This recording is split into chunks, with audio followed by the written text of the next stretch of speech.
Hello my friends, आप सुन रहे हैं हमारी कहानी डोमिनेटिंग लव एपिसोड 59। कहानी का टाइटल है आराम दे तो मुझे, बरसों का हूँ मैं थका।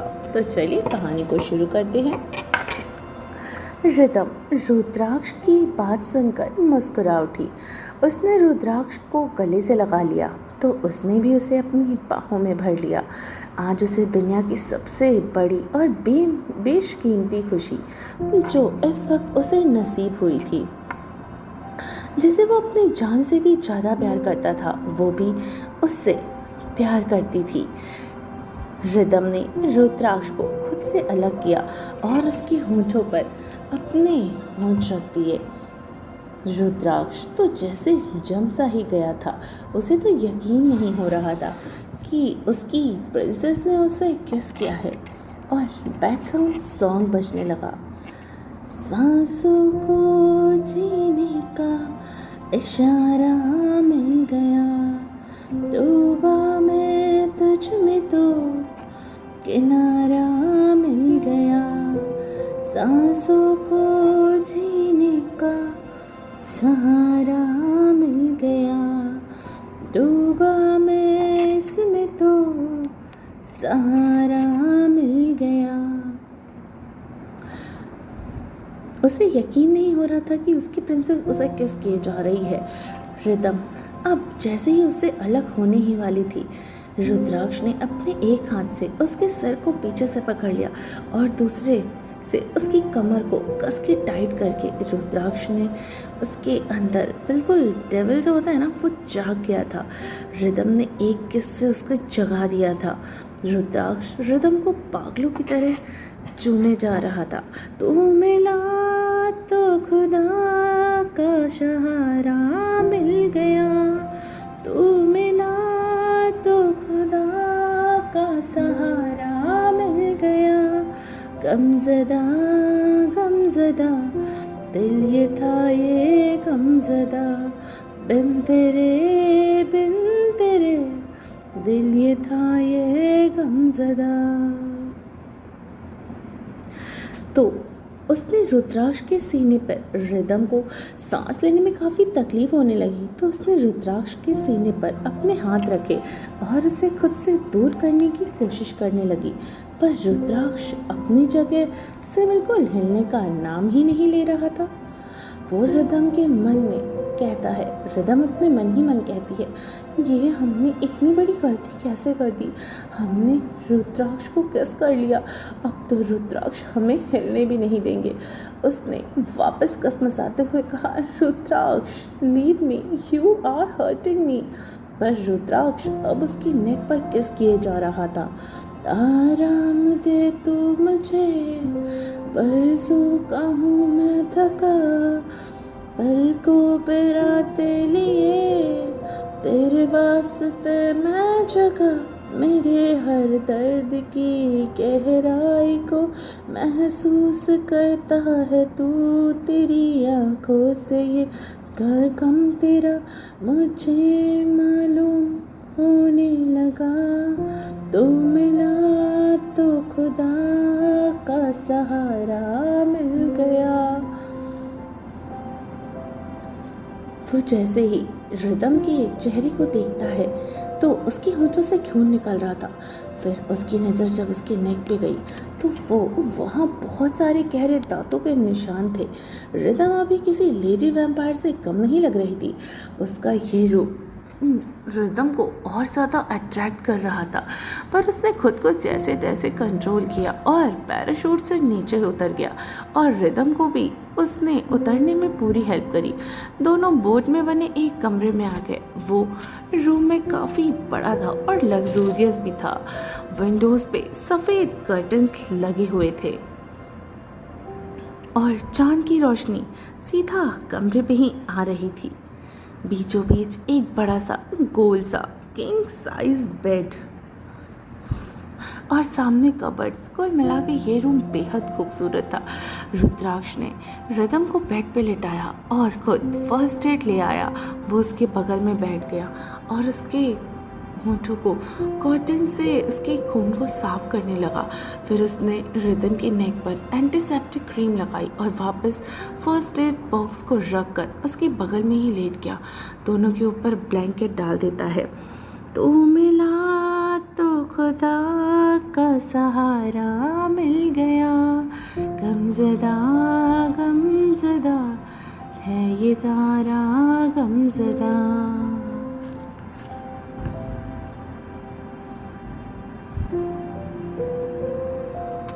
उसने मन ही मन सोचा कि उसने एक बार फिर से अपनी प्यारी रिदम को चोट पहुंचाई है। रिदम ने भी अपनी आंखें बंद कर ली थी। रुद्राक्ष उसे अभी भी निहारे जा रहा था। सच में उसकी रिदम किसी जन्नत की हूर से कम नहीं थी और रुद्राक्ष को इस पर काफ़ी घमंड भी था। मतलब उसे अपनी पत्नी पर काफ़ी गुरूर था। उसकी वाइफ करोड़ों में एक जो थी और काफ़ी इनोसेंट और कह सकते हैं बहुत ही क्यूट भी थी। इसलिए रुद्राक्ष उसके लिए काफ़ी पजेसिव रहता था ताकि कोई उसके साथ कुछ गलत ना कर दे, वरना वो बर्दाश्त नहीं कर पाएगा। ये सब सोचते सोचते रुद्राक्ष की भी कब आँख लग गई उसे पता ही नहीं चला। लगभग रात के 1 बजे रिदम का मोबाइल रिंग करता है। रिदम कसमसाने लगी। तभी उसने अपने फ़ोन की तरफ देखा तो नाम पढ़कर वह जल्दी से कॉल रिसीव कर लेती है। तभी वहाँ से कुछ ऐसा बोला गया जिसे सुनकर रिदम के पैरों तले जमीन खिसक गई। उसने जल्दी मगर धीरे से कहा, मैं आ रही हूँ। ये बोलकर वो जल्दी से बेड से उठ गई और अपने कपड़े सही किए और रुद्राक्ष की तरफ देखा जो आराम से ही इस समय सो रहा था और वो उसके माथे को चूमते हुए कहती है, बस मैं अभी आई। ये बोलकर उसने टेबल से कार की कीज़ उठाई और वहाँ से बाहर आ गई। वो जल्दी से कार में बैठ गई और जल्दी से कार ड्राइव करने लगी। वो बहुत हड़बड़ी में कार ड्राइव कर रही थी। कुछ ही देर के बाद वो एक बंगलों के सामने रुकी और अंदर चली आई। अंदर एक आदमी अपने सिर पर गन ताने खड़ा था और उसके बगल में खड़ी लड़की उसे रोकने की पूरी कोशिश कर रही थी।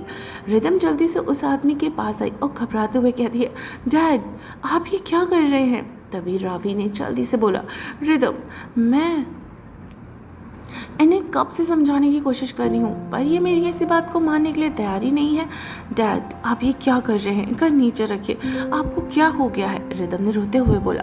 तो संजीव ने चिल्लाते हुए कहा, बस करो तुम दोनों। और रिदम तुम पहले मैंने तुम्हें पाल पोस कर जितना हो सके उतना ज़्यादा माँ का भी प्यार दिया, कभी माँ की कमी महसूस या खलने तक नहीं दी और आज तुम उसी बाप को भूलकर रुद्राक्ष की तरफ हो गई। मैंने तुम्हें यहाँ रुद्राक्ष से बदला लेने के लिए भेजा है, पूरा एम्पायर मिट्टी में मिलाने के लिए भेजा था, पर तुम तो उस रुद्राक्ष की होकर रह गई। अब तो मेरा तुम्हारी जिंदगी पे भी कोई मायने नहीं रहते। रिदम शांति उसने शांति से कहा, I am sorry dad but मैं आपकी बात नहीं मान सकती। मैं रुद्राक्ष को धोखा नहीं दे सकती। वो अब मेरा सब कुछ है, मेरी ज़िंदगी है और अपनी ज़िंदगी को कौन धोखा देता है? ये बोलकर वो जाने ही लगी तो रावी ने उसे रोक लिया और कहा, मैं भी तेरे साथ हूँ। रुद्राक्ष बुरा नहीं है और बुरे लोगों के साथ कभी बुरा नहीं होता। तभी संजीव ने गुस्से में तिलमिलाते हुए कहा, ठीक है तुम्हें जो करना है करो, पर अब मुझे जो करना है वो होगा। ये बोलकर वो वहाँ से जाने लगा और अपने मन में कहा, अब तुम मेरे किसी काम की नहीं हो रिदम। अब तुम जिंदा रहकर भी क्या करोगी? सिर्फ धरती पर बोझ ही बढ़ाओगी। अब तुम्हें मरना होगा। रिदम गुस्से में वहाँ से चली आई तो रावी भी उसके पीछे पीछे ही आने लगी। आर्य भी वहाँ पे पहुँच चुका था। हे रिदम रुक, तू कहाँ जा रही है?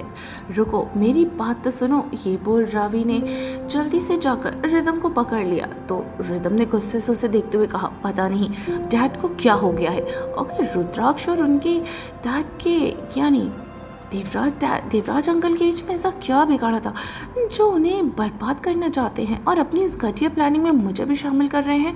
मुझे बहुत गुस्सा आ रहा है। तुम रुद्राक्ष को जानती नहीं, अगर उन्हें इन सब के बारे में पता चल गया होगा ना तो तूफान आ जाएगा हम दोनों की ज़िंदगियों में, जो सब उजाड़ कर रख देगा। रुद्राक्ष मुझसे नफरत करेंगे जो मैं कभी बर्दाश्त नहीं कर पाऊंगी और रियली लव रुद्राक्ष।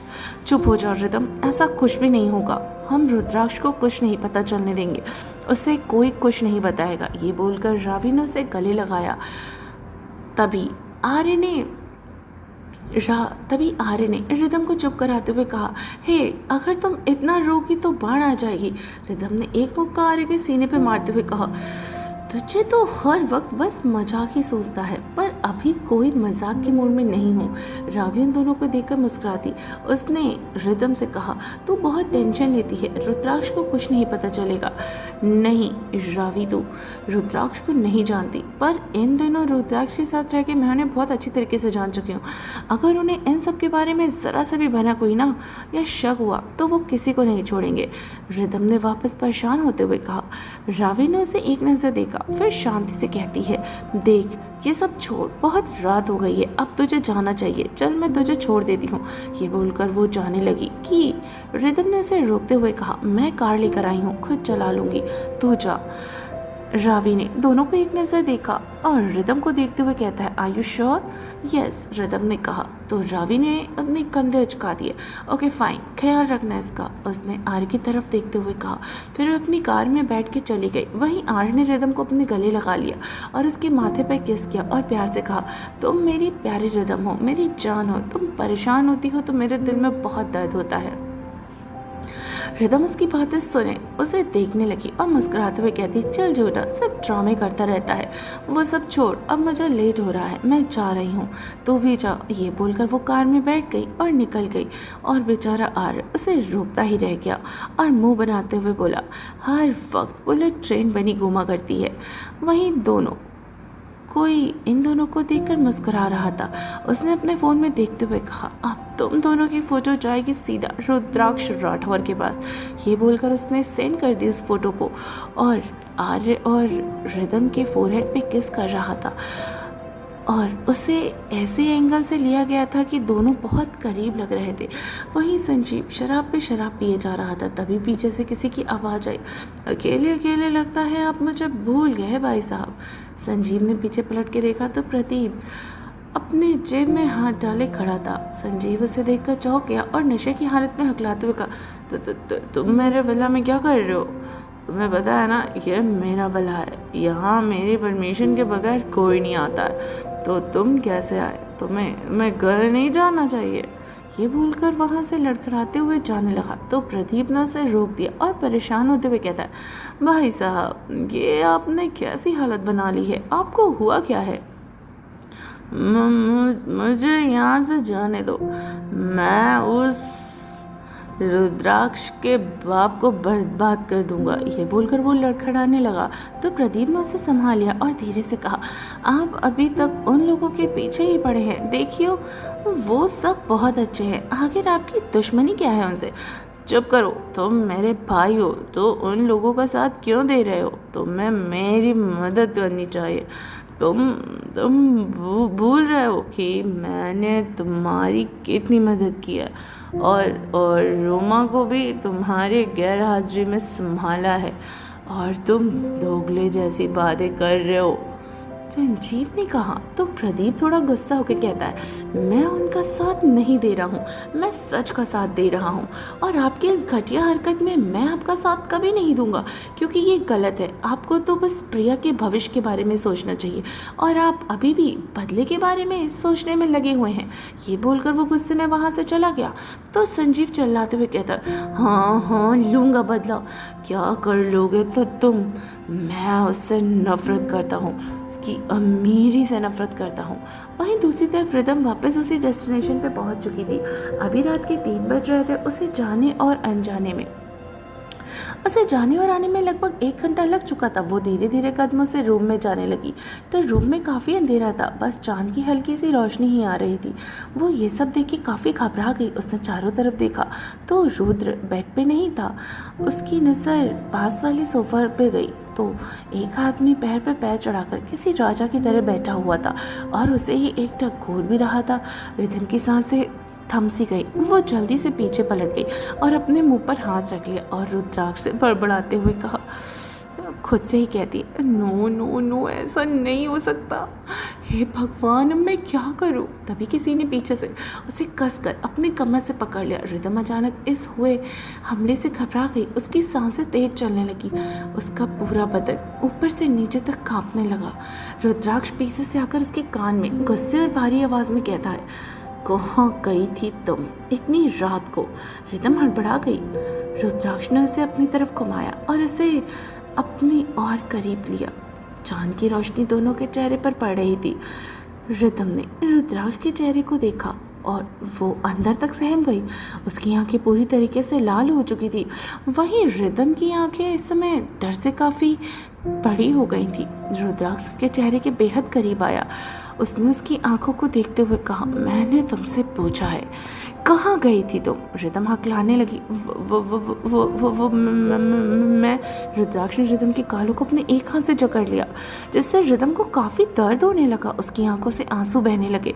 उसने दर्द से तड़पते हुए कहा, रुद्राक्ष प्लीज़ लीव मी, मुझे दर्द हो रहा है।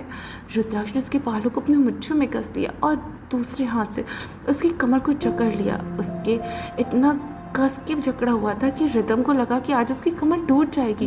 कोई भी पत्नी रात को कहीं बाहर जाएगी तो पति को तो गुस्सा आएगा ही। रिदम ने रुद्राक्ष का हाथ पकड़ लिया, जिससे उसने उसके बालों को पकड़ रखा था। रुद्राक्ष छोड़िए मुझे, रिदम ने अपनी दर्द को बर्दाश्त करते हुए कहा।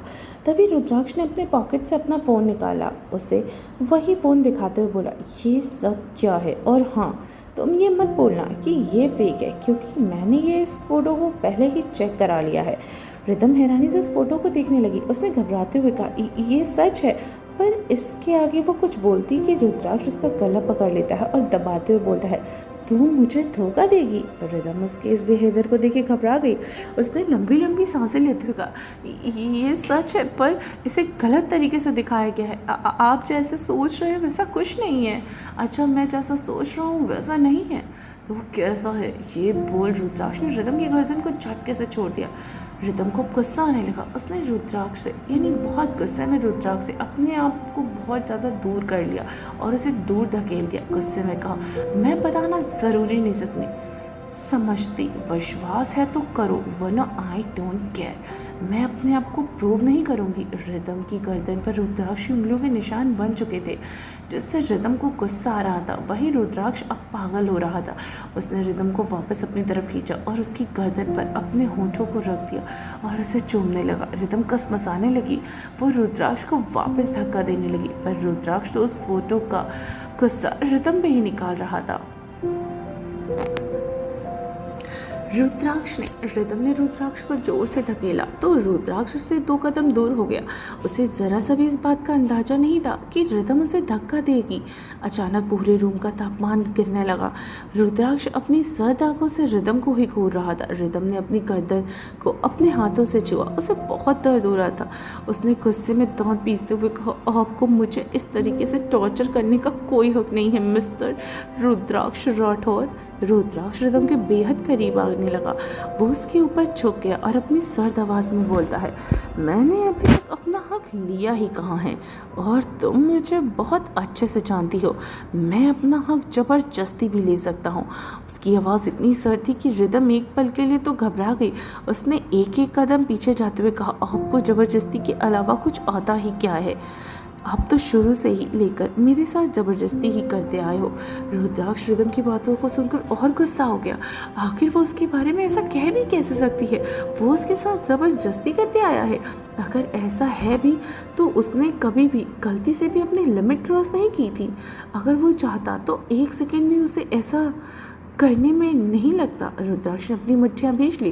वो रिदम की तरफ अपने एक एक कदम बढ़ाने लगा। रिदम ने जब उसे ऐसा करते देखा तो हड़बड़ा गई और अपने कदम पीछे लेने लगी, पर अब उसके पास हिलने की कोई जगह नहीं बची थी। वो दीवार से जाके चिपक के खड़ी हो गई थी। रुद्राक्ष उसके ठीक सामने था। रुद्राक्ष ने अपने गुस्से को कंट्रोल करते हुए कहा, तुमने अभी तक मेरी ज़बरदस्ती नहीं देखी है, और अगर मैं ज़बरदस्ती करने पर उतर आया तो तुम क्या कोई भी मुझसे कभी नहीं बच पाएगा और ना ही मुझे रोक सकता है। इसलिए मेरा इम्तिहान मत लो कि सच में मैं तुम्हारे साथ कुछ भी ऐसा वैसा कर दूं। तभी रिदम का फ़ोन रिंग करने लगा। उसने जल्दी से रुद्राक्ष को खुद से दूर किया और अपने पॉकेट से फ़ोन निकाला, पर जैसे ही उसने कॉलर आईडी पे नाम देखा उसकी सांसें हलक में ही अटक गई। उसे ऐसा लग रहा था कि अब तो पक्का रुद्राक्ष धरती और आसमान को चीर कर रख देगा। रुद्राक्ष उसके एक एक एक्सप्रेशंस को नोट कर रहा था। उसने झटके से रिदम के हाथ से फ़ोन लिया और फ़ोन में उसे नेम फ्लैश होते हुए दिया। उसमें लिखा था। उसका पारा और हाई हो गया। उसने रिदम के फ़ोन को धड़ाम से गुस्से में अपने हाथों से दबा लिया और रिसीव करने को कहा और स्पीकर पे डालो। रिदम उसकी बातों को सुनकर घबरा गई। उसने अपने कांपते हुए हाथों से फ़ोन को रिसीव किया और स्पीकर पे डाल दिया। तभी उधर से एक लड़के की आवाज़ आई। रिदम, तूने इतनी देर क्यों कर दी फ़ोन उठाने में? तू ठीक तो है ना? रिदम ने कांपते हुई आवाज़ में कहा। आर्य तुम? हाँ हाँ, मैंने बस ये पूछने के लिए फ़ोन किया था कि तू ठीक से घर पहुँच गई है ना? आर्य ने पूछा। हाँ हाँ, अब मैं फ़ोन रखती हूँ, रिदम ने घबराते हुए कहा। रुद्र की नज़र और उसकी तपिश अभी भी वो अपने ऊपर महसूस कर रही थी, जिससे उसे ऐसा लग रहा था कि वो कहीं गायब हो जाए, जिससे रुद्राक्ष उसे ढूंढ ना पाए। आर्य ने मुस्कुराते हुए कहा, क्या रिदम, तू तो भूल ही गई। तू उस रुद्राक्ष के टेंशन मत ले, उसे कुछ पता नहीं चलेगा।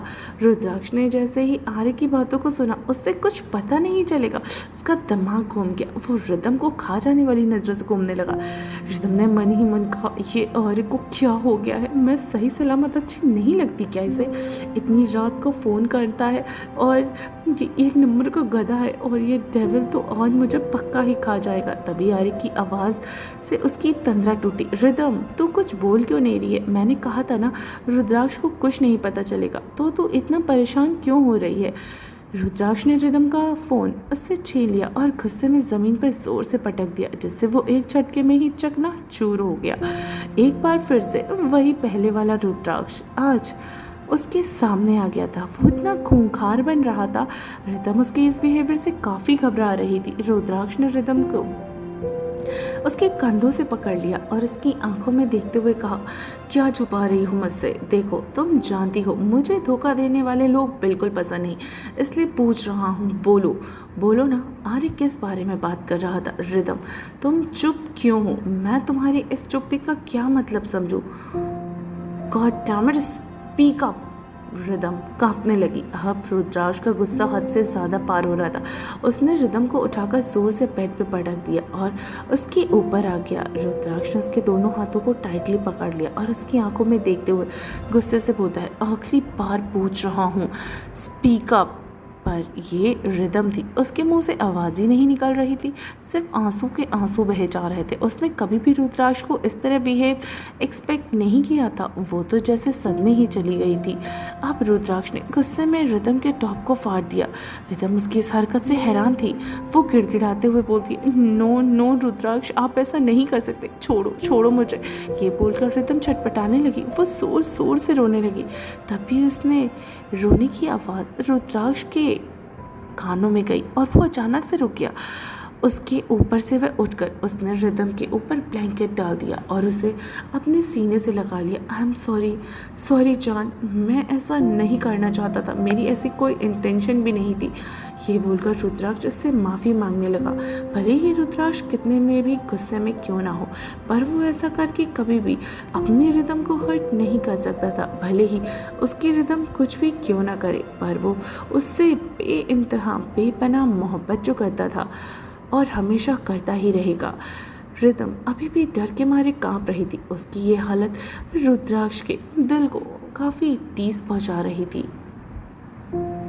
तो फ्रेंड्स, कैसी लगी आपको हमारी ये कहानी? आई होप आपको अच्छी लगी हो। तो आगे के एपिसोड सुनने के लिए आपको बहुत सारे कमेंट करने होंगे कि आपको ये कहानी सुननी है, तभी मैं इस कहानी को कल फिर अपलोड करूँगी। तो आज का रिस्पॉन्स ही आपका ये बताएगा कि मुझे ये कल कहानी अपलोड करनी है कि नहीं। तो चलिए मिलती हूँ कहानी के अगले एपिसोड में। तब तक अपना ख्याल रखिए और सुनते रहिए डोमिनेटिंग